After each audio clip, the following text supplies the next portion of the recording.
आज तो मेरी नगरी में जल भी नहीं कि मैं आपको दे दूं, आज मेरी नगरी में अन्न नहीं मैं आपको नहीं दे सकता, क्या दूं मैं आपको?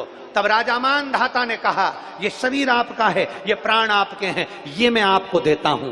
बस इतना तो कहा था और मेरा ओमकारनाथ ओम अक्षर उच्चारण कर कर प्रकट हो गया। प्रकट, मेरा ओमकारेश्वर बाबा प्रकट हो गए और राजा मानधाता से कहा, तू चिंता मत कर, आज से ये मानधाता की नगरी नहीं ओमकारेश्वर की नगरी है। मेरे शंकर कहते हैं ये मेरी नगरी है राजा मानधाता।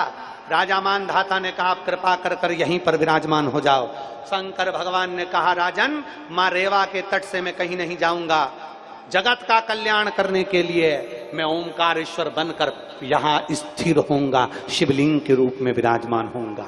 सुनो राजा मानधाता, दुनिया का जो मनुष्य इस नगरी पर आएगा और राजा मानधाता तेरा नाम लेकर मेरे को स्मरण करेगा, उसकी झोली में खुशियों से भरकर भेज दूंगा।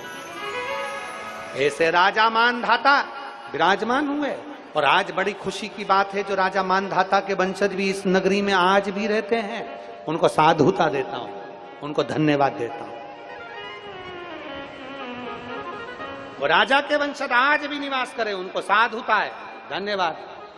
राजा मानधाता को वर प्रदान कर दिया, ये नगरी कभी खाली नहीं रहेगी, ये नगरी में कोई भूखा नहीं सोएगा, इस नगरी में कोई प्यासा नहीं रहेगा। भगवान शंकर कहते हैं, ये नगरी शंकर की नगरी है।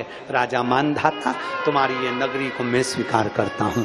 जो इस राजा मानधाता की नगरी में अगर भूल से भी पांव रख देगा, जो मांगेगा, शंकर कहते हैं उसका भंडार देवाधिदेव महादेव भर देगा, जो मांगे।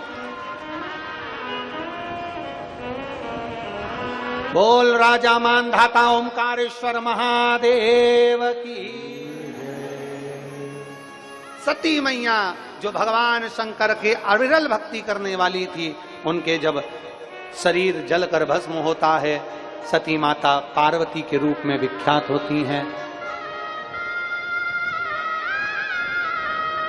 एक बार जोरदार ताली बजाएं। भीकन गांव से शिवानी अग्रवाल जी के बच्चे ने जो जन्म लिया था, बहुत बहुत साधुवाद।